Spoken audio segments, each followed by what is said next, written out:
Bonjour, je vais vous faire une démonstration de ce qu'est Stockitizy et nous allons faire un grand tour d'horizon des fonctionnalités et de son mode de fonctionnement. Alors on va commencer par une présentation générale et puis ensuite j'irai dans l'ordre des menus que vous voyez affichés ici pour faire un grand tour d'horizon. Alors, Stockitizy, c'est un software de gestion de stock qui va un peu plus loin que gérer uniquement le stock. Il va gérer aussi l'achat des marchandises qui iront en stock et la vente et l'expédition de ces marchandises. Le logiciel peut être utilisé sur un ordinateur pour un seul utilisateur ou sur un ordinateur pour plusieurs utilisateurs différents sur le même ordinateur, ou alors il peut être utilisé à plusieurs personnes en même temps, c'est ce qu'on va appeler en mode multiposte ou en mode client-serveur, et là chaque ordinateur aura le programme, mais la base de données sera partagée sur un serveur que chez vous en fait, dans votre société. Alors en plus de Stockitizy, il existe aussi une version mobile qui tourne sous Android et sous iOS pour les iPhones. Cette version est complémentaire. Je ne vais pas en parler dans cette démo, mais donc c'est quelque chose qui vient en plus pour faire des manipulations plus purement logistiques, comme des entrées, des sorties, des expéditions et des réceptions. Alors l'ergonomie du programme, donc c'est un programme qui tourne sous Windows. Vous voyez ici un menu. Ce menu peut être customisé, vous pouvez bouger les pavés. Et ce menu, il est propre à votre profil d'utilisateur. Donc un utilisateur, c'est quelqu'un qui va utiliser le programme, qui est défini au sein du programme. Et cet utilisateur, il aura des droits. On va passer dessus après. Mais donc le menu que vous voyez ici, là, vous avez toutes les icônes possibles, mais il peut être réduit et organisé différemment. Vous retrouvez aussi ce menu par ici, ici au-dessus. Et pour utiliser le menu, il suffit de cliquer tout simplement sur un point dans le menu. Pour revenir au menu, vous cliquez sur le petit bouton ici. Et je vais par exemple aller dans la liste des clients. Alors l'avantage de ceci, c'est que la liste des clients ou la liste des articles, elles sont toujours ouvertes. Si je vais dans Fenêtre, vous voyez que je peux aller dans le listing client, au menu principal ou au listing article. Ça signifie quoi? Ça signifie qu'on peut entamer plusieurs choses en même temps sans devoir revenir en arrière jusqu'au départ, recommencer un nouveau processus, etc.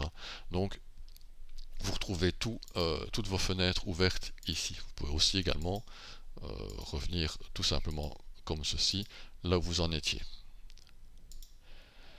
Alors, le menu, c'est quoi? C'est d'abord tout un bloc signalétique qui va vous permettre de saisir toutes les données qui seront utiles pour votre gestion.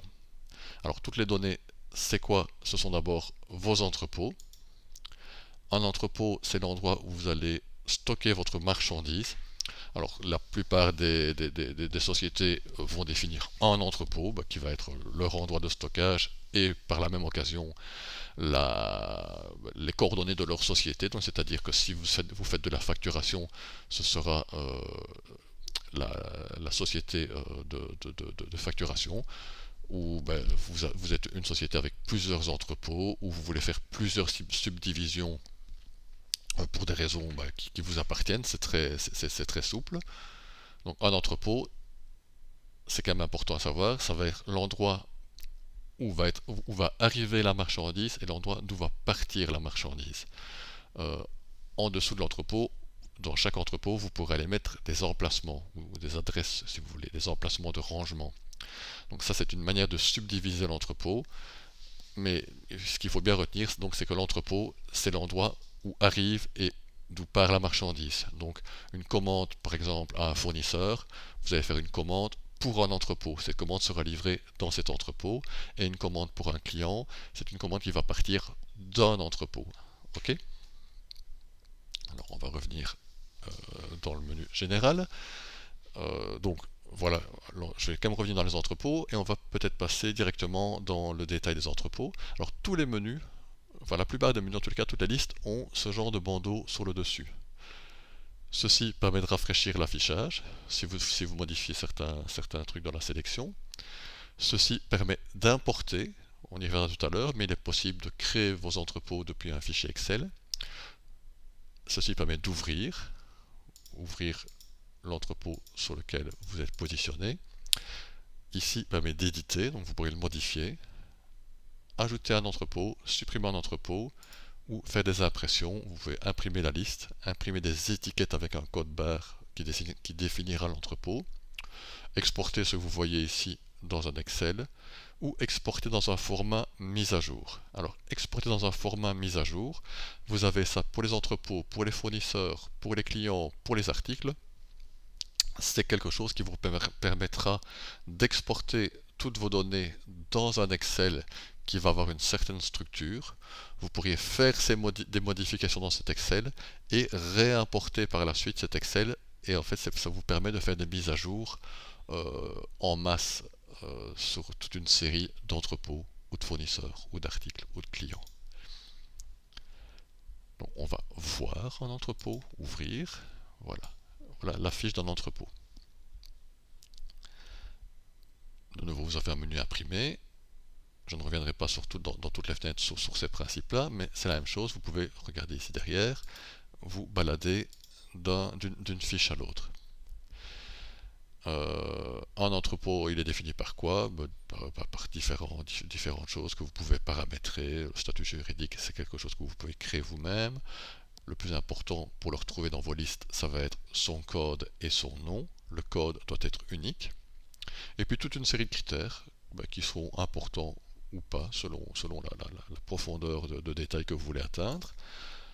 Une adresse, important quand même pour recevoir une commande d'un fournisseur par exemple. Vous pouvez créer toutes des informations supplémentaires, et ça de nouveau c'est vrai pour les entrepôts, les fournisseurs, les clients, les articles. C'est-à-dire que vous pouvez créer des infos qui seront propres à la fiche entrepôt. Vous pourriez par exemple créer une information superficie, et vous retrouveriez ce champ superficie dans toutes les fiches de vos entrepôts. Vous pouvez gérer de la GED. Cet onglet GED, qui signifie gestion électronique des documents, va se retrouver de nouveau dans à peu près tous les concepts: article, entrepôt, fournisseur, client, commande d'achat, commande de vente, expédition, facture, etc. Ça permet de stocker des documents dans une fiche ou dans un concept, ça pourrait être dans une commande, etc. Donc vous pouvez importer dans la base de données, par exemple ici un plan de l'entrepôt, dans un article ça pourrait être un mode opératoire, voilà. Des notes, là c'est juste une saisie de notes, vous pouvez taper des notes. Dans un entrepôt ça n'a peut-être pas énormément d'importance, mais dans une fiche client par exemple ça peut être très intéressant. Et des tâches, là comme son nom l'indique, c'est une tâche avec une date de début, une date de rappel. Vous créez des tâches et le système va vous rappeler quand les échéances vont être atteintes, voilà, vous devez faire telle tâche. C'est un peu comme la gestion d'un agenda ou d'une liste d'événements dans une messagerie traditionnelle. À noter aussi que dans les fiches et dans la plupart des écrans, énormément de choses sont historisées, c'est-à-dire que vous trouvez ce petit sigle et vous pouvez aller voir. Bon, ici j'en ouvre un qui n'a pas eu de modification, mais ça permet d'aller voir qui a modifié quoi et quand. Mais ici tout est tout neuf, il n'y a pas encore eu de modification. Alors voilà pour un entrepôt. On va maintenant passer au fournisseur. Voilà le même principe. La partie gauche des écrans sous forme de listing, permettent d'affiner vos recherches. Les fournisseurs, ce sont les compagnies ou les personnes qui vont vous fournir de la marchandise. Donc vous devez créer des fournisseurs. Vous pouvez également, comme on a vu tout à l'heure, les importer. Dans un fournisseur, la plupart des données sont relativement similaires à ce que vous retrouverez dans la fiche entrepôt. À noter que vous avez ceci en plus, un onglet commande qui vous permet de définir comment le processus de commande d'achat va se dérouler pour le fournisseur. Vous pouvez définir ça de manière top niveau au niveau des commandes, c'est-à-dire que tous ces critères peuvent être définis au niveau des commandes, mais si vous avez quelque chose de particulier à faire pour un fournisseur, vous pouvez le spécifier ici. Par exemple, des conditions de paiement particulières, un mode de paiement particulier, une devise différente, parce que vous pourriez gérer plusieurs devises dans le logiciel, un franco. Certains processus ici dans lesquels on rentrera plus en détail dans les commandes tout à l'heure. Et il y a aussi moyen de mettre des messages différents sur les documents types.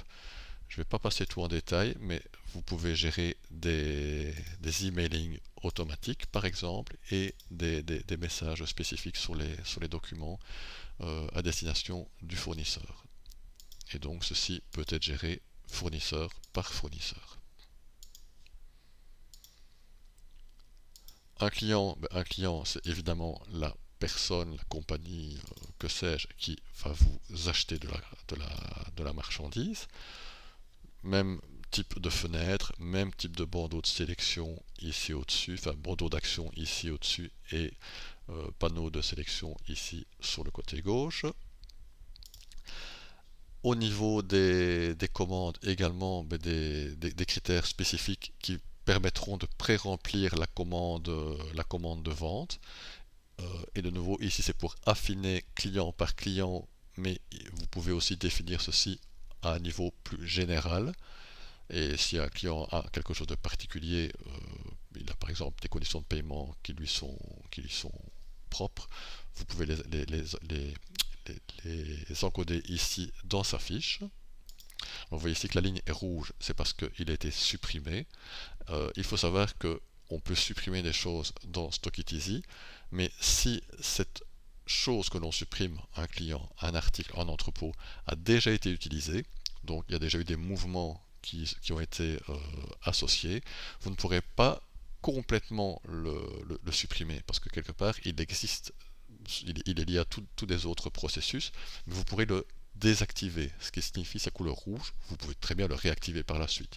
Et si ces lignes rouges vous ennuient, il suffit juste de demander de ne pas afficher les désactiver. Vous pouvez regrouper aussi, vous pouvez créer des groupes pour gérer vos clients si vous commencez à en avoir beaucoup. Et les groupes, c'est vous qui définissez ceux-ci. Les articles. Alors, un article, c'est quelque chose que vous allez stocker. On va ouvrir une fiche. Je vous passe tout ceci qui est le panneau de sélection, comme on a vu tout à l'heure, et ceci qui est le panneau des actions. À noter quand même qu'il y a cette action-ci qui est intéressante, parce qu'un article, ça peut être très complexe ou pas, ça c'est vous qui décidez à créer. Mais donc vous pouvez dupliquer un article. Donc vous en avez fait un, vous allez en faire un second qui ressemble très fort, vous le sélectionnez, vous cliquez sur le bouton ici, et ça vous fait une copie instantanément. Alors, un article. Là, c'est un peu plus complexe à expliquer parce que vous pouvez aller assez loin dans le détail. Ici, vous avez une description générale. D'une manière générale, un article, vous allez l'acheter. Vous allez l'acheter auprès d'un fournisseur. Okay, donc, c'est auprès de ce fournisseur que vous allez... Enfin, c'est ici que vous allez dire, je vais l'acheter chez le fournisseur ici, le fournisseur Gadget. Je vais l'acheter 4 €. Pour modifier quelque chose dans une fiche, que ce soit une fiche article ou entrepôt client ou autre, vous devez cliquer sur le bouton éditer. Okay, donc ici, si je double-clique dessus, je vais voir que j'ai acheté donc chez le fournisseur Gadget. Voilà la référence fournisseur, son prix d'achat, sa devise, l'unité d'achat, le conditionnement, et ceci est mon tarif par défaut. Ça veut dire quoi? Ça veut dire que je peux définir plusieurs fournisseurs pour un même article avec des conditions d'achat différentes. Et un fournisseur devrait être le fournisseur principal, ce qu'on a appelé le fournisseur par défaut. C'est celui qui sera proposé d'office. Vous avez toute une série de prix différents, prix d'achat, prix logistique, prix de vente, prix moyen pondéré. Le prix moyen pondéré, c'est quoi? Ça va être le prix qui va évoluer au niveau du stock en fonction du prix auquel il est entré, du prix logistique auquel il est entré. Il y a tout un petit pavé ici qui peut servir si vous voulez définir des contrôles sur vos fiches articles. Voilà, vous pouvez dire, bah, moi je veux revoir mes fiches articles à telle périodicité, et ça vous donne des rappels sur les fiches articles sur lesquelles vous devez repasser. On peut définir qu'un article ne soit pas géré en stock. Je pense par exemple à de la main-d'œuvre ou à des services, par exemple. Et un article pourrait ne pas être réassorti automatiquement. Il y a toute une solution de réassort automatique, c'est-à-dire de proposition de recommande, mais vous pourriez dire, bah, tiens, cet article-ci, il sort du jeu, je ne veux pas qu'il rentre dans ce circuit de réassort automatique. Vous pouvez définir le conditionnement de l'article, ça va être plus à titre informatif, excusez-moi. On peut aussi définir toute une série de codes barres sur l'article. Un code barre devra être unique dans le logiciel, et vous spécifiez à chaque fois de quel type de code barre il s'agit. Alors cette partie-ci, elle sert surtout à utiliser des codes barres déjà existants et déjà imprimés sur les articles. Si vous voulez juste utiliser les codes barres qui sont produits par le logiciel, vous n'avez pas besoin de créer quoi que ce soit ici, ça va se faire tout seul. Les infos plus comme on a vu tout à l'heure, la GED, les catégories. Vous pouvez définir des catégories depuis le menu principal, ici, via le bouton catégorie. C'est une arborescence tout simplement, ou une nomenclature, on appelle ça comme on veut. Et vous pouvez affecter l'article à une ou à plusieurs catégories, ou à aucune, c'est à vous de voir. Images, vous pouvez mettre une ou plusieurs images pour illustrer l'article. Composants, alors les composants c'est quoi? C'est pour définir si votre article est un article simple, ce qui va être la plupart du temps le cas, ou un article composé ou un article fabriqué. Alors un article composé c'est quoi? C'est un article qui va être composé de plusieurs autres articles. C'est plus un concept, c'est-à-dire que ça va être plutôt pour faciliter des mouvements. Par exemple, vous avez un article qui est l'association de deux autres articles, ou non, pour faire plus compliqué, l'association de 10 autres articles. C'est toujours comme ça. Et ces 10 autres articles, ils sont séparés tous dans votre stock. Ils ne sont pas assemblés en quelque sorte, mais ça peut être une manière de les sortir et de les rentrer plus facilement. Vous savez que vous allez devoir toujours prendre ces 10 articles ensemble pour les sortir et pour les entrer, mais là vous faites un article composé. Un article fabriqué, c'est un peu différent, c'est un article que vous allez fabriquer à partir d'autres articles. Donc, une fois que vous aurez entré un article fabriqué, vous aurez sorti les articles qui le composent, parce qu'ils seront devenus l'article fabriqué. Donc c'est un petit peu différent au niveau des concepts. J'en profite pour vous dire que sur la plupart des fenêtres, il y a un bouton Aide en ligne, et quand vous cliquez sur ce bouton Aide en ligne, ça ouvre la page d'aide qui est correspondante à cette aide en ligne. Je vais essayer d'y aller par là. Voilà. Donc, vous voyez, j'ai ouvert une aide en ligne, et là, je suis sur la page d'aide du logiciel. Et l'aide peut être contextuelle en fonction de la fenêtre sur laquelle vous vous trouvez, si toutefois il y a une page d'aide spécifique à ce qu'on est en train de regarder. Emplacement, vous pouvez, de nouveau tout ça est optionnel, vous pouvez définir des emplacements. Un emplacement c'est quoi? C'est un endroit dans un entrepôt où vous allez ranger l'article. Alors ici j'ai mis les emplacements pour les 3 entrepôts définis. Les emplacements se créent à partir de ce menu-ci, le menu emplacement. On y reviendra tout à l'heure. Et les emplacements peuvent être, ils peuvent être multiples, vous pouvez avoir plusieurs emplacements pour un article ou un seul. Et vous pouvez aussi définir un ordre de priorité. C'est-à-dire, dans l'exemple que vous voyez ici, cet article-ci, Coca iPhone, peut aller dans l'emplacement B18 pour l'entrepôt food et dans l'entrepôt B38. Et la priorité c'est d'abord celui-ci, ensuite celui-là. Par contre, on a noté que la capacité maximale du premier emplacement était de 10 pièces. Et ensuite, il n'y a pas de capacité max.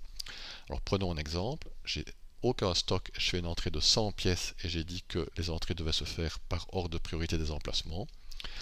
Le logiciel va me mettre 10 pièces dans l'emplacement B18 et il va m'en mettre 90 dans l'emplacement B38 parce que j'aurai dépassé la capacité max et il va passer la priorité suivante. On peut définir des alertes de stock. Les alertes de stock se définissent par article, par entrepôt, un stock minimum, optimum, maximum. Ça sert à quoi les alertes de stock? Ça sert à recevoir des alertes quand on en a défini et qu'on veut recevoir les alertes, tout ça se paramètre. Et ça sert aussi à faire des réassorts automatiques.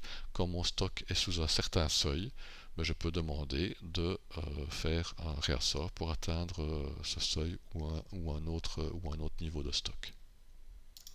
Là, c'est une vue du stock actuel en cours. J'ai 1500 pièces chez l'entrepôt Gadget. Et de nouveau, des notes et des tâches, comme on a vu tout à l'heure. On peut imprimer les étiquettes et on peut imprimer la fiche article. On va imprimer les étiquettes par exemple. On va dire qu'on veut un aperçu et on veut une étiquette pour l'article. Je pourrais dire que si par exemple le Coca iPhone, je veux en imprimer tout le temps, par exemple 8, il suffit que je mette 8 dans la fiche article, que je coche ici et il m'imprimera ce qui est défini dans la fiche article.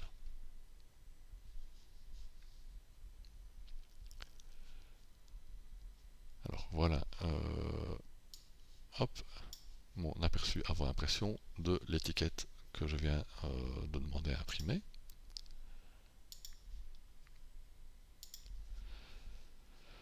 Alors vous voyez ici des petites nuances de couleur, c'est parce que j'ai quelque part ici un article fabriqué et là un article composé et il s'affiche dans une couleur légèrement différente.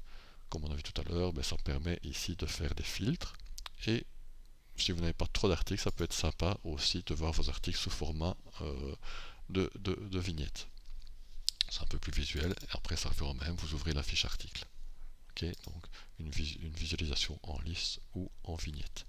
Dans toutes les fenêtres où il y a un tableau, vous pouvez faire un clic droit dans le tableau, copier le mot, copier la ligne, exporter vers Excel, c'est ce qui est peut-être de plus intéressant. Toutes les tables s'exportent vers Excel. Vous pouvez sélectionner des colonnes ou désélectionner des colonnes et tout ceci va être mémorisé dans votre profil d'utilisateur. Donc quand vous réouvrirez le programme, ce sera comme vous avez demandé.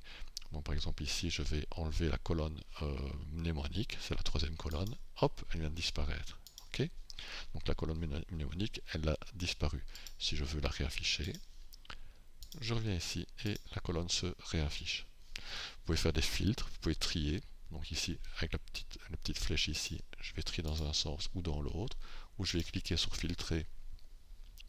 Et là, je vais demander tout ce qui contient X dans la référence, et ainsi de suite. Donc tout ça, c'est tout le temps, ça revient dans toutes les fenêtres où vous voyez ce genre de tableau. Vous pouvez aussi ici, que je ne dise pas de bêtises,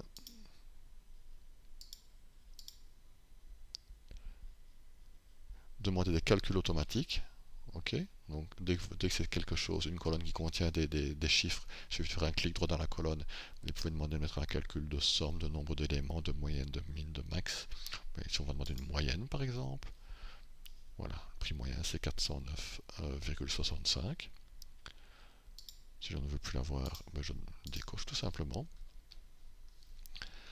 Voilà pour les articles. Donc c'est très important avant de créer vos articles, de créer vos fournisseurs. Vous allez attacher ces fournisseurs aux articles et idem, vous pouvez les importer. On va revenir en vitesse sur les imports, les différents imports. Donc au niveau des signalétiques, on a vu tous les concepts. Vous avez vu aussi que sur la plupart des fenêtres, il y avait une petite flèche pour faire l'importation. Donc si je reviens dans le listing article, j'ai une petite flèche ici.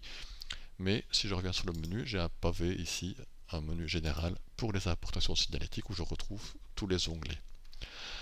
L'importation, c'est quoi? On l'a vu tantôt, c'est tout simplement la possibilité de plier un fichier Excel, soit que vous avez produit directement depuis le listing, clic droit, exporter en format fichier d'importation, ou que vous créez depuis le début vous-même.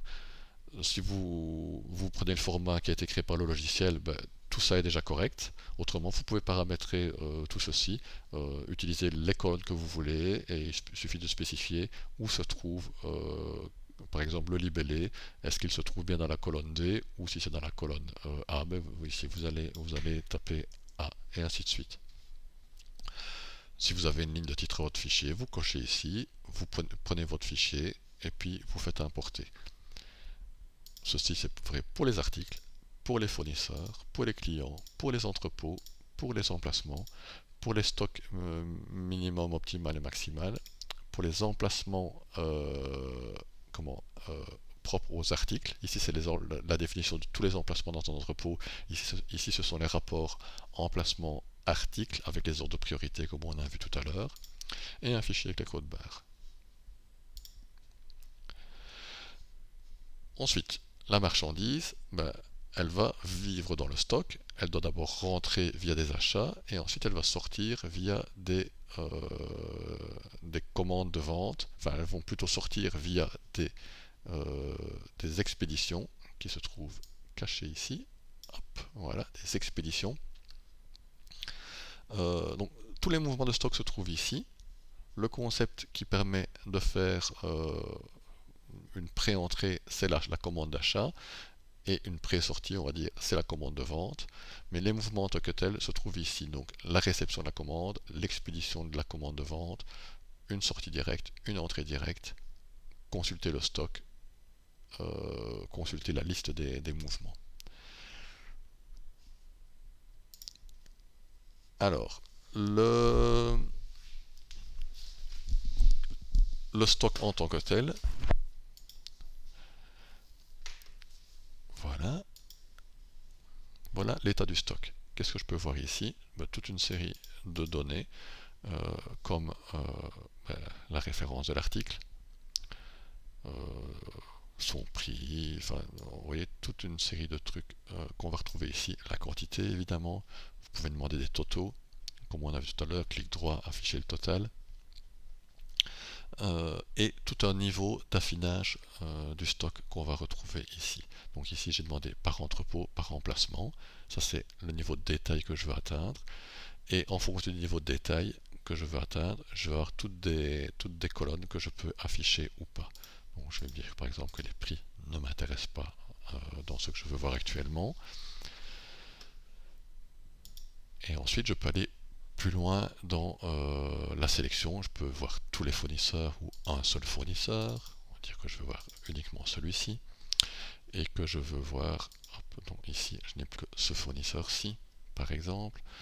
Et ensuite je peux faire un filtre sur le type d'article, les classiques, les composés, les fabriqués, ceux qui sont encore actifs, ceux qui sont désactivés, aller voir plus précisément dans une catégorie par exemple. Voilà, je prends juste les smartphones chez Apple, et je peux dire que je le veux pour un seul entrepôt. Donc ici on va dire que je voudrais aller voir dans l'entrepôt tech. Je rafraîchis, voilà, dans l'entrepôt tech, etc. Donc c'est vraiment, vous voyez la quantité ici qui a évolué évidemment. C'est vraiment ici que vous allez aller analyser en détail votre stock et demander un certain affinage. Alors vous voyez ici qu'il y a un petit truc, une petite coche avec traçage et suivi. On n'en a pas encore parlé, je vais y venir un petit peu plus tard. Dans le bandeau ici, toutes les actions possibles, entrée et sortie, comme on verra tout à l'heure, depuis le menu principal. Quelle autre action sur le stock? Voir les mouvements à l'origine du stock. Donc pour arriver à mon stock de 2 ici, qu'est-ce qui s'est passé précédemment? Voilà la liste des différents mouvements ici. Donc j'en ai rentré 3 par importation et j'en ai sorti un lors d'une commande de vente, dans laquelle vous pouvez voir tous les détails ici.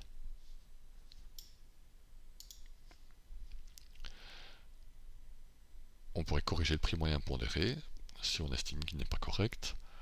On pourrait mettre à jour la quantité du stock. Voilà, la quantité ici ou là n'est pas correcte.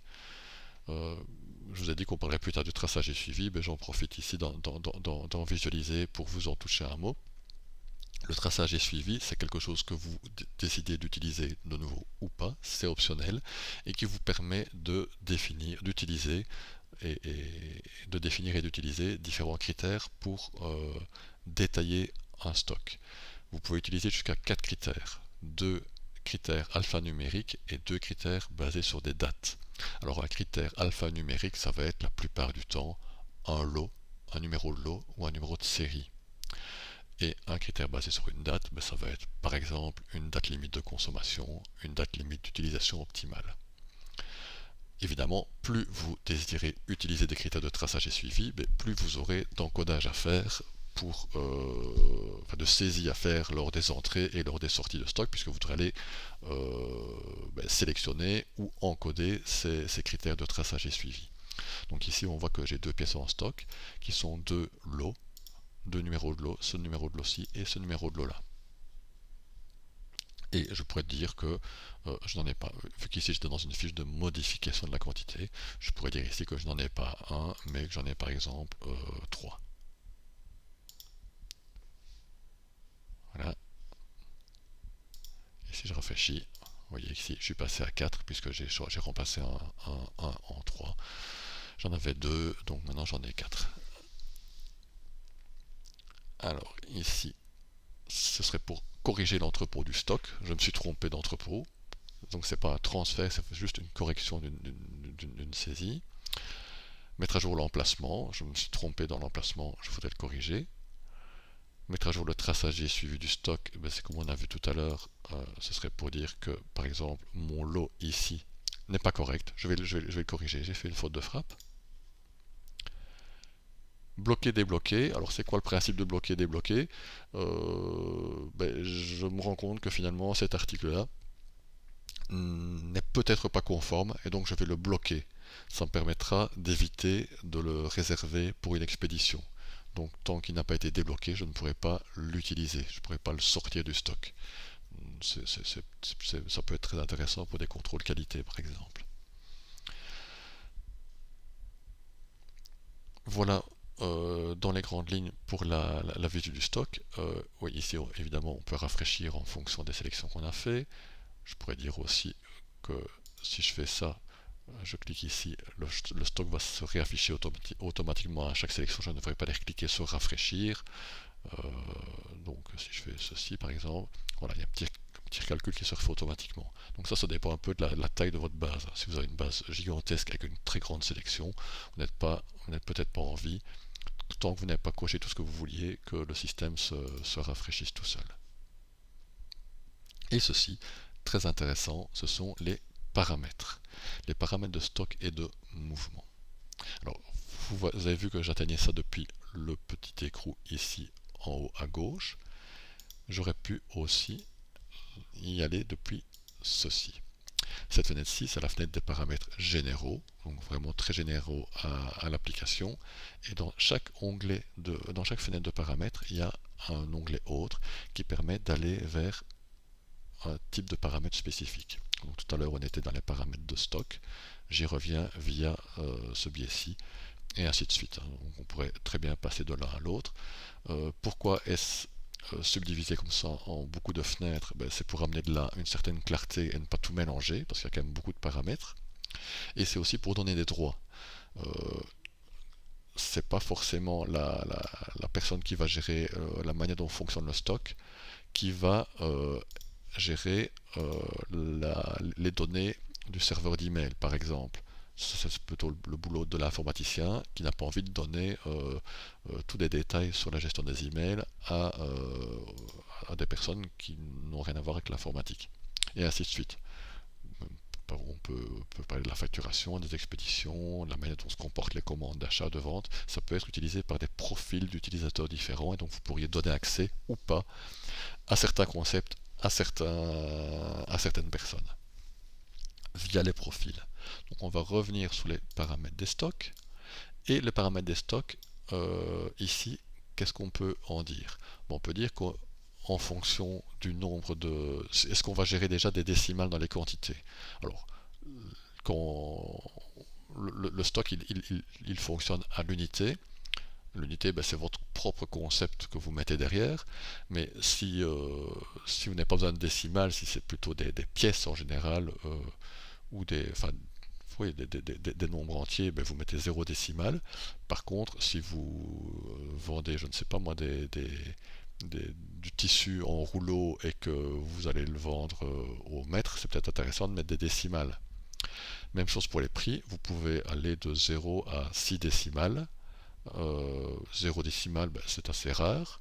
6 décimales, ça l'est aussi, mais qui sait, tout dépend de nouveau de ce que vous allez stocker. Euh, je prends l'exemple de l'essence, ça se gère avec pas mal de décimales.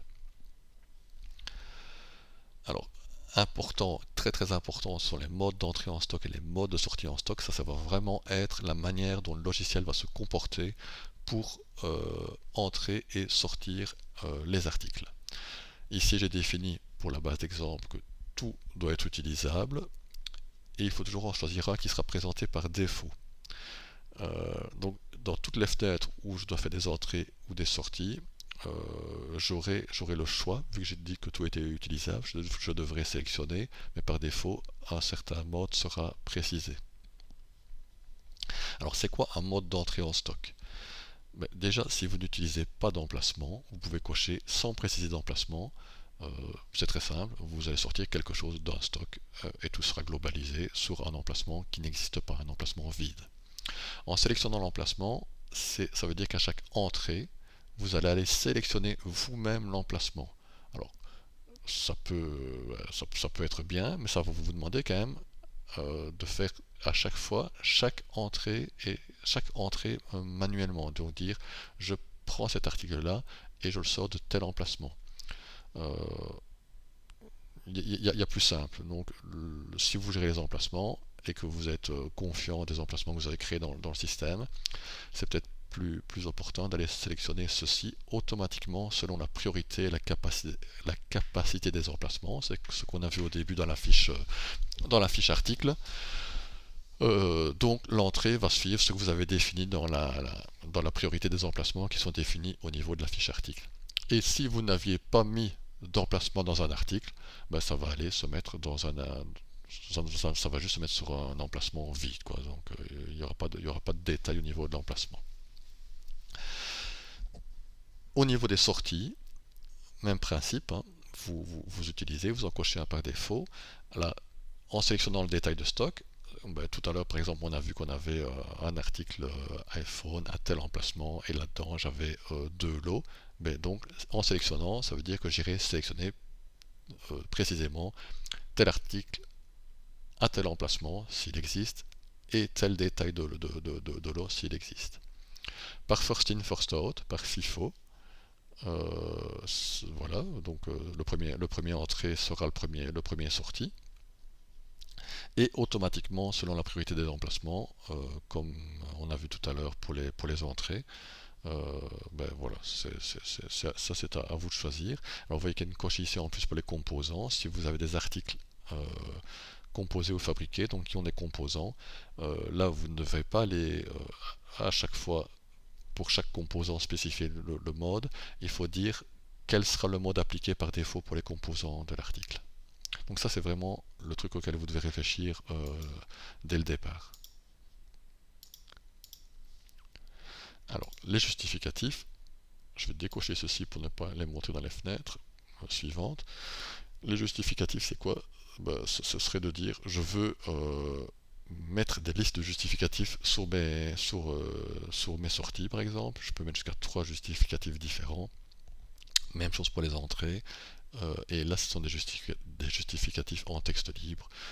Si je coche par exemple ceci à utiliser, et que je le coche que c'est obligatoire, ça veut dire qu'à chaque entrée, à chaque sortie, je dois aller taper quelque chose qui va dire, voilà mon justificatif en texte libre pour l'entrée-sortie. De nouveau, si vous désirez l'utiliser, c'est très bien, ça va aller identifier, mettre plus d'informations sur vos mouvements, mais ça va vous demander plus de manipulation pour faire une entrée ou une sortie, parce que vous devrez aller sélectionner ces justificatifs, tout au moins si vous le cochez en obligatoire. Et un justificatif, c'est créé sur base d'une liste, ok, je vous montrerai après comment alimenter ces listes. Vous pouvez donner un petit nom, ça pourrait être, je ne sais pas moi, compte analytique. Si vous utilisez le logiciel en anglais, ben, vous mettez la traduction en anglais. Voilà. Et on va dire qu'on veut utiliser cela, on ne va pas le rendre obligatoire, un compte analytique. On y reviendra tout à l'heure. C'est ici que vous définissez si vous voulez utiliser ou pas du traçage et suivi. Ici, on avait vu tout à l'heure qu'on avait des informations sur des iPhones, et moi je pourrais dire que finalement je ne veux pas appeler ça lot, mais numéro de série. Numéro de série. Voilà. DLC, donc j'ai deux critères de traçage et suivi pour la démo d'exemple ici. Les alertes de stock en fonction des niveaux de stock qu'on a définis dans la fiche article, est-ce que je veux les vérifier ou pas?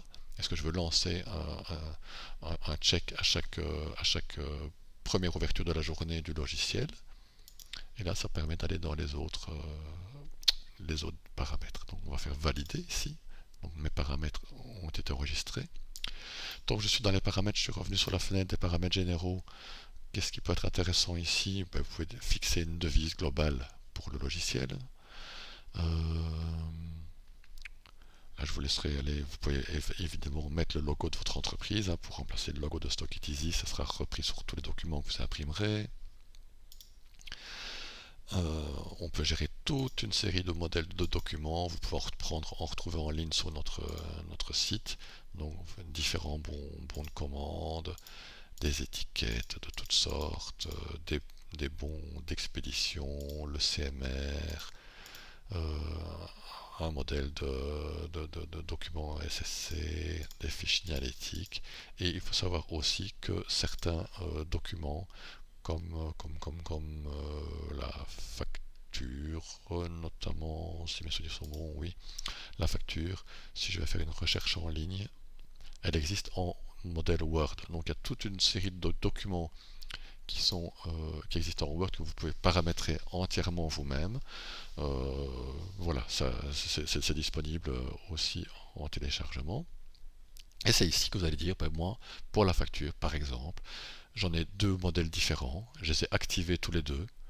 À partir du moment où je les ai activés tous les deux, ben quand j'imprimerai une facture, le système me demandera lequel choisissez-vous. Et je pourrais même aller dire par document quelle est l'imprimante par défaut pour ce document. Ça peut être intéressant quand vous avez des documents un peu plus spécifiques, comme un document en A5 ou des étiquettes. Voilà. Vous pouvez paramétrer vos données email et comme ça Stock It Easy peut envoyer des documents par email. Par exemple, une commande d'achat, il pourrait l'envoyer au fournisseur, une commande de vente au client. Ça se définit ici. Là, c'est pour spécifier si vous allez utiliser un lecteur, une douchette branchée sur votre ordinateur, donc quelque chose de local, et juste une petite douchette pour lire les codes barres.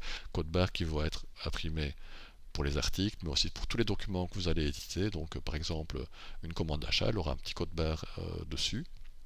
Et ça vous permettrait, en un scan de ce document-là, de directement la réouvrir dans le logiciel. C'est le type de code barre par défaut des étiquettes. Tout à l'heure, je vous ai imprimé une fiche article, vous avez vu que c'était un code barre de ce type-ci. Mais si je dis que par exemple c'est du QR code, mais tout à l'heure, quand on réouvrira une fiche, un document, peu importe lequel, on verra que c'est un code barre de type QR code qui va s'imprimer sur le document. Utilisateur, voilà, c'est pour dire que c'est moi qui suis en cours dessus. Proxy, ben, si vous êtes dans une société qui fonctionne avec un proxy, vous pouvez aller définir ici quels sont les paramètres du proxy pour avoir accès à ce qui se trouve, passe via l'internet. Qu'est-ce qui va passer via l'internet? Les liens vers les pages d'aide pour tomber sur la bonne page d'aide, la validation de votre clé d'activation quand vous aurez acheté une licence, aller chercher les documents comme on vous a montré tout à l'heure. Donc ce genre de choses passe par internet, et donc si vous utilisez un proxy, il faut le remplir ici.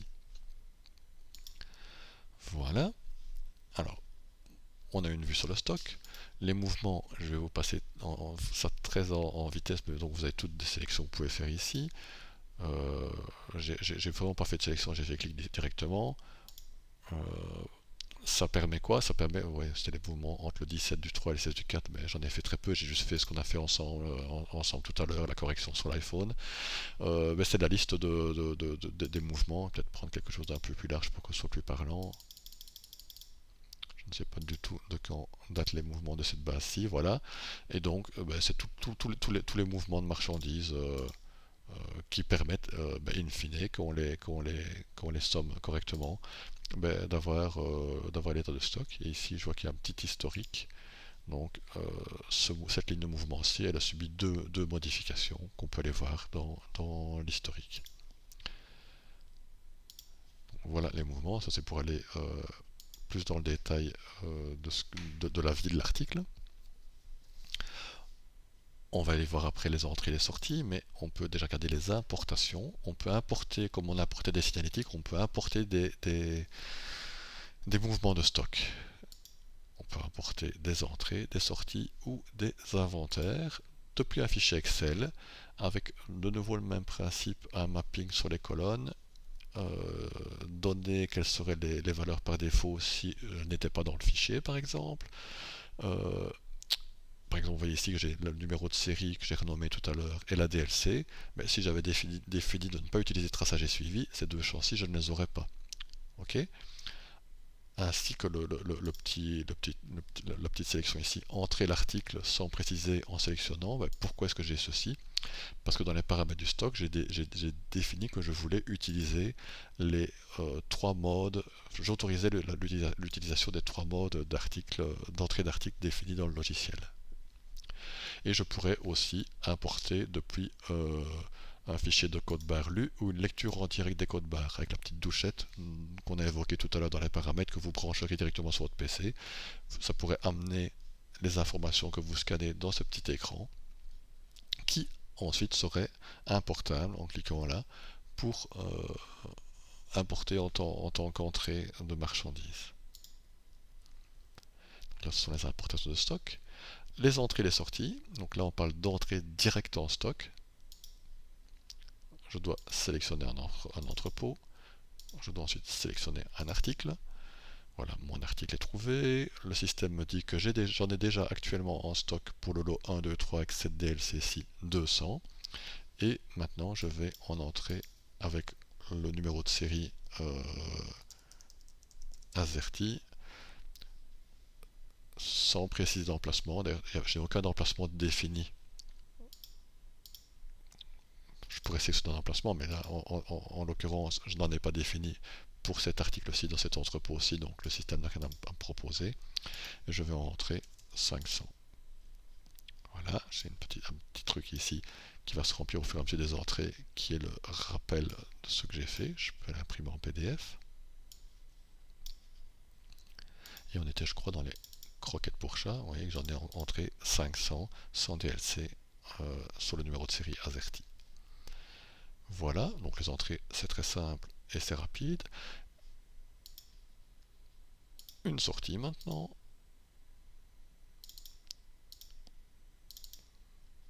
Alors, je vais décider de sortir soit... vous voyez tout à l'heure, on a été définir un justificatif ici. J'ai le compte analytique.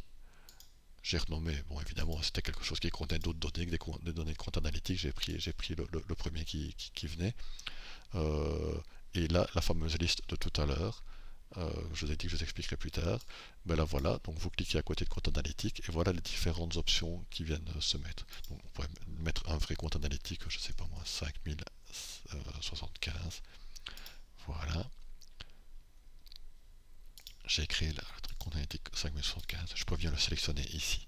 Donc si vous voulez utiliser les listes dans les justificatifs, c'est comme ça que ça fonctionne. Et là, je vais sortir l'article en sélectionnant le détail de stock. Et donc, je vais en sortir 50 des 500 que j'ai rentrés sur le lot AZERTY. Dès que je clique ici, ça me permet de valider quelque chose sans forcément quitter la fenêtre. J'aurais pu cliquer là, ça aurait tout simplement validé mon encodage et ça aurait fermé la fenêtre. Et donc ici, ça me dit que j'ai fait une sortie directe de 50 pièces sur le numéro numéro de série, avec le numéro de série AZERTY. Voilà, sur cet article-ci. On a vu les entrées, on a vu les sorties, les importations, les mouvements, le stock. Le stock client, ben, c'est la même chose que le stock, si ce n'est que au niveau des clients. Alors c'est quoi le stock client? Ben, en gros, c'est tout ce que vous avez expédié chez un client. Ça permet de savoir, d'avoir quand même une bonne vue de ce qui est parti chez le client. On va voir les réceptions et les expéditions, peut-être juste après que je vous montre les commandes. Alors les commandes, on a des commandes d'achat et on a les réassorts des commandes d'achat. Le réassort, c'est quoi? C'est ce qui va vous permettre de faire des commandes de manière semi-automatisée. Je peux demander pour rafraîchir ici, mais je pourrais dire que je voudrais faire, pour faire simple, chez Apple, pour l'entrepôt technologie.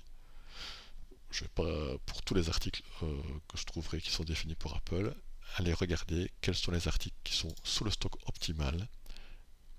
Je pourrais dire, ben, tenez compte déjà des commandes d'achat en cours, histoire que je ne les recommande pas sans cesse, tant que je ne les ai pas reçues. Et mon objectif, ce serait d'atteindre le stock optimal. Ok? Voilà. Donc le système, qu'est-ce qu'il me dit? J'en ai 4 en stock et je devrais en commander un pour atteindre le stock optimal qui se trouve ici. Vous voyez, le stock optimal il est de 5 pour tous les articles. Et donc qu'est-ce que va faire le système? Il va faire ce que je lui ai demandé, c'est-à-dire qu'il regarde la quantité que j'ai dans l'entrepôt ici. Et pour atteindre la quantité optimale, parce que c'est ce que j'ai demandé comme action, atteindre le stock optimal, il va me proposer de recommander tout ceci. Alors je peux dire oui ou non, et je peux même dire bah, je veux, mais finalement cet article-là, je veux pas. J'ai décidé que je ne voulais pas le prendre, ou je ne veux pas du tout la commande. Et je pourrais avoir évidemment plusieurs commandes. Là j'ai pris un seul entrepôt, un seul fournisseur, mais si j'avais pris tous les fournisseurs, j'aurais peut-être d'autres commandes fournisseurs. Donc ici je prends tout, je ne change rien ici, parce que je pourrais très bien aussi aller changer manuellement, dire que finalement je veux jouer la sécurité, j'en veux 5, voilà. Et je fais ceci pour valider et fermer la fenêtre. Et hop, ça a créé une commande. Alors maintenant, on va aller dans les commandes d'achat. On est le 16 du 4. Donc c'est la commande qui vient d'être créée. Elle est dans statut en création. Alors voilà, ça c'est une commande d'achat. Une commande d'achat, donc c'est la commande qu'on va passer auprès du fournisseur. Elle va suivre tout un processus, cette commande. Donc ici, qu'est-ce que m'appelle le système? Ça a déjà pré-remplir toute la commande. Je peux en voir un résumé. Donc voilà, vous voyez les quantités de 5 que j'ai changées tout à l'heure. Ça c'est la vue résumée de ma commande. J'ai 11 lignes. Mais là j'ai une vue un peu plus détaillée où je peux aller voir pour chacune des lignes de quoi il s'agit. Au niveau de la livraison, je retrouve des informations qui sont les informations qui sont définies soit au niveau de la fiche article, de mon fournisseur. Donc si je fais un clic droit ici, je peux aller voir la fiche du fournisseur. Et vous voyez qu'ici j'avais défini toute une série de données, dont les deux coches soumettre à approbation et soumettre à offre du fournisseur, et donc ici, et toute une série de critères prédéfinis ici. Et ces critères, ben voilà, c'est des critères notamment que je vais retrouver là et que je vais retrouver ici. Ils sont venus se mettre automatiquement dans ma commande d'achat. Et donc on a vu que j'avais coché soumettre à approbation et soumettre à offre du fournisseur. Ça veut dire que ce sont des étapes supplémentaires qui vont venir s'ajouter dans mon processus de commande. Donc ce qu'on voit ici, c'est le bouton de la prochaine action à faire. Et là, c'est le statut de la commande. Je peux aussi, si je veux gagner de la place, je peux faire ce genre de truc. On peut manipuler la commande un peu comme on veut. Le nouveau de la GED, c'est pour amener des documents dedans. Le paiement, ben, c'est le montant de la commande, avec le montant de TVA, toutes ces conditions-là, les notes, les tâches, on en a déjà parlé tout à l'heure. Bon, si je veux l'éditer, je rentre ici. Qu'est-ce qu'on va, on va voir qu'on a donc un article. On a la quantité commandée. On pourrait commander en unité d'achat. Je ne vais pas rentrer dans ces détails ici maintenant, mais on pourrait commander en unité d'achat. On a la quantité réceptionnée qui va se réceptionner via l'autre menu, le menu des réceptions. On a une date de réception souhaitée, une date de réception confirmée. Ben, tout ça s'est fait tout seul parce que tout ça se décide dans les paramètres des commandes d'achat. Je pense que maintenant vous avez compris le principe. Je ne vais pas aller vous montrer tous les paramètres des commandes d'achat, mais ça se trouve donc derrière l'écrou ici dans la liste des commandes d'achat. Sur des paramètres qui vont guider la manière dont se comporte la commande d'achat et la manière dont se comporte la réception de la commande. Et je pourrais, dans une même commande aussi, aller dire que je veux commander 2 articles, comme ça c'est fait ici automatiquement à cette date-là, mais je pourrais très bien aller dire aussi, mais j'en veux de nouveau 2 autres le mois prochain. Voilà. Donc je pourrais faire un étalement des réceptions souhaitées au sein d'une même commande. Alors après, ben, je vais faire évoluer la commande, je vais la soumettre à l'approbation, je peux imprimer le document ou pas. Ici on va dire oui pour vous en montrer un, ben voilà le document. J'aurais pu vous montrer autre chose, je vais le montrer dans la phase suivante. Je vais accepter l'approbation. Donc le concept de l'approbation ici c'est quoi? Ben, c'est mettre c'est l'approbation d'une personne dans votre entreprise qui dit oui, ok, vous pouvez passer cette commande-là. Donc c'est qu'on a déjà un certain niveau de hiérarchie dans l'entreprise avec différents rôles et vous pourriez, par exemple, avoir un utilisateur qui n'a pas le droit d'accepter ou de refuser une approbation et un utilisateur qui a ce droit. Et donc là, moi, je passe sur un rôle qui a tous les droits, donc je fais tout l'un à la suite, mais c'est pas forcément le principe idéal. Ensuite, vu qu'on avait été dire que ce fournisseur-ci, au niveau des commandes, voulait des commandes toujours soumises à approbation et toujours soumises à offre, mais là je vais soumettre l'offre au fournisseur. En gros, ben, l'offre, je vais envoyer un document au fournisseur pour lui dire, ben voilà, ce que je voudrais commander chez vous, est-ce que vous me confirmez bien vos prix d'achat, est-ce que, enfin, voilà, est-ce qu'on est d'accord avec cette commande? Oui, ce que je voulais vous montrer, c'est que dans la plupart des documents, quand vous avez toute une liste de choses ici, vous pouvez dire, moi je veux pas voir ce morceau-ci et je veux pas voir les images et le message générique par exemple, je veux le mettre au-dessus. Donc vous voyez, vous pouvez faire cocher, décocher et faire bouger des blocs et c'est des blocs qui vont aller se déplacer et s'afficher ou pas. Là je vais tout mettre sur le document que vous avez choisi. Voilà une demande d'offre. Je ne clique pas sur imprimer, donc je le fais très rapidement. On va accepter l'offre. Voilà, tout va bien. Et maintenant, on va envoyer la commande. Hop. Voilà. De nouveau, je peux imprimer la commande. C'est peut-être un petit peu mieux pour l'envoyer. J'imprime la commande. J'aurais pu aussi l'envoyer par email, mais je n'ai pas paramétré les emails ici. J'aurais pu confirmer les dates de réception, mais ça a été fait par le système. Donc là, c'était pour les confirmer. Il faut que je revienne en édition, les confirmer en masse ou ligne par ligne. Et là, je peux d'ici aller directement à la réception de la commande. Solder la commande, ça il ne faut pas faire, sauf si c'est une commande que vous ne recevrez jamais. Mais pour bien faire une commande, il faut la réceptionner. Donc là, qu'est-ce que vous avez fait? Vous avez la commande, elle est en statut validé.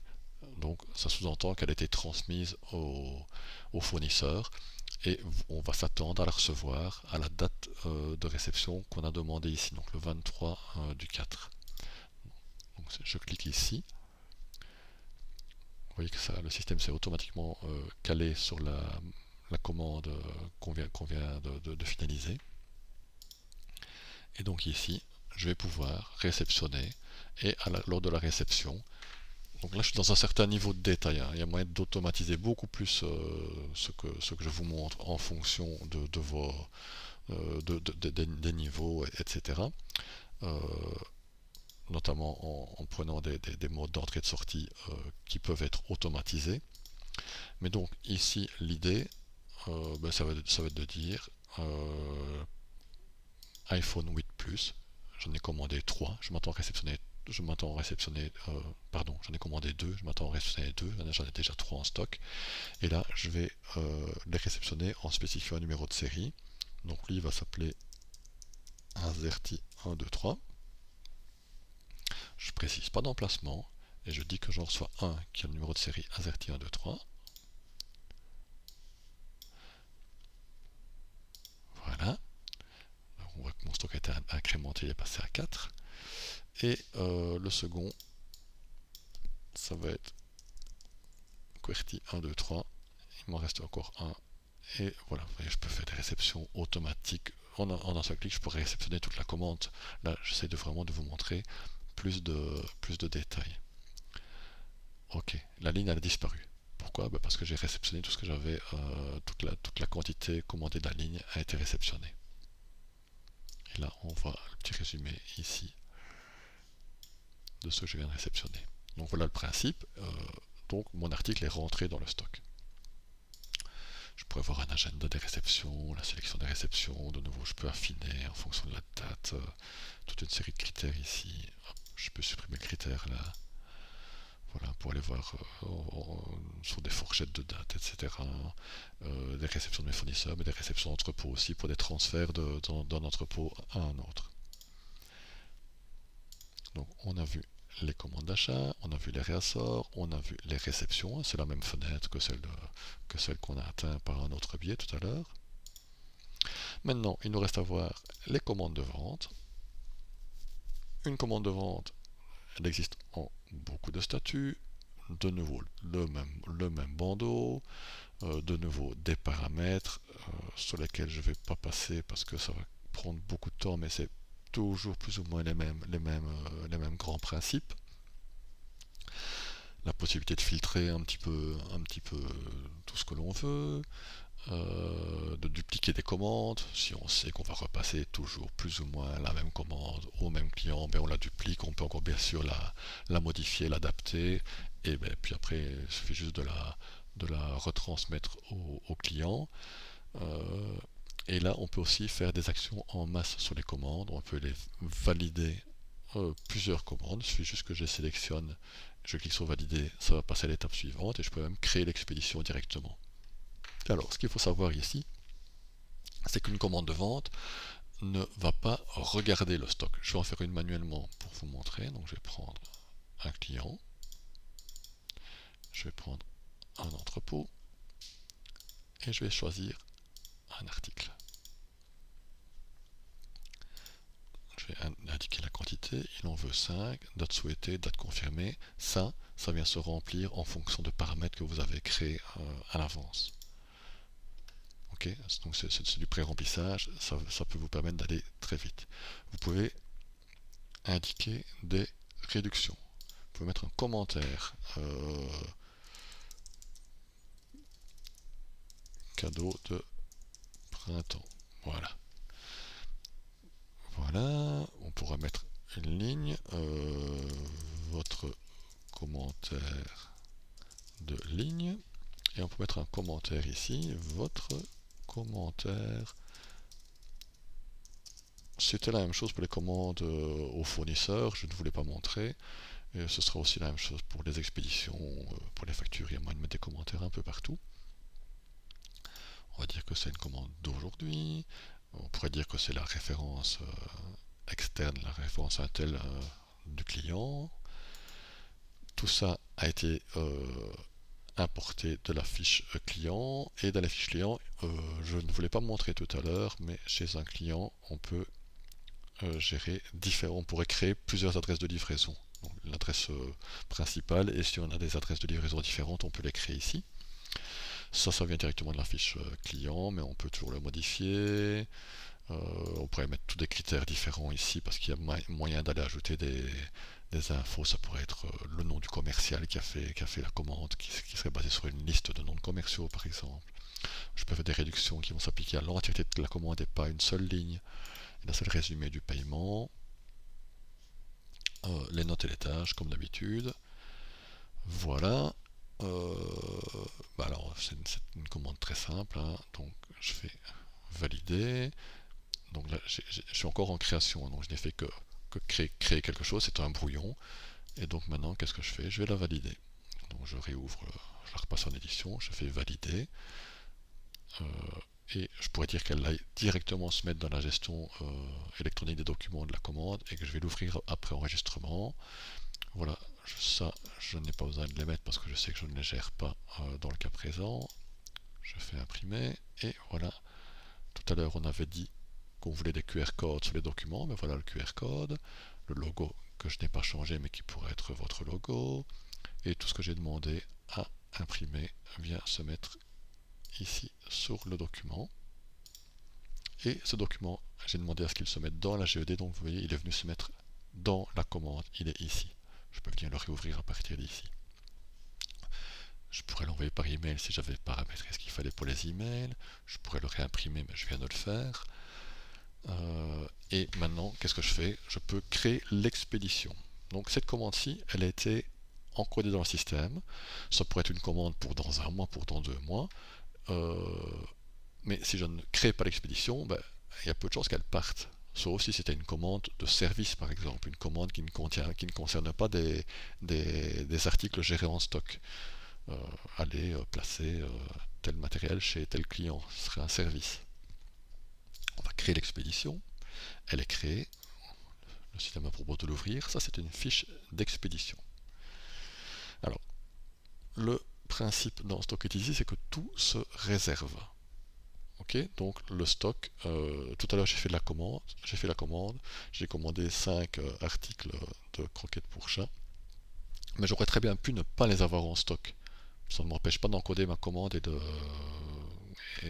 d'entamer le processus. Maintenant, là, ici, je vais réserver.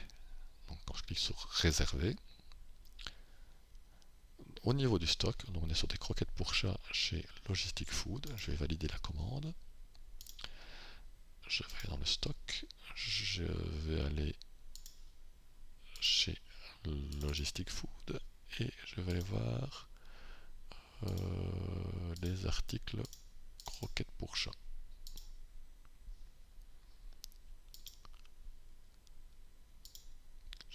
J'étais pas sur le bon entrepôt. Voilà. J'en ai 650 en stock, il n'y a pas trop de soucis. Distinguer les réservés. On a bien un niveau de détail que je n'ai pas, un niveau de détail que je ne suis pas allé cocher dans le système. Voilà. Alors qu'est-ce que je vois ici? Je vois une ligne en orange. L'orange est la couleur du réservé. On voit que j'en ai 5 parmi les 650, donc 645 plus 5, qui sont réservés. Elles sont réservées pour ma fameuse commande ici. Et cette commande maintenant que je vais retrouver, qui est devenue une expédition, donc la commande est devenue une expédition.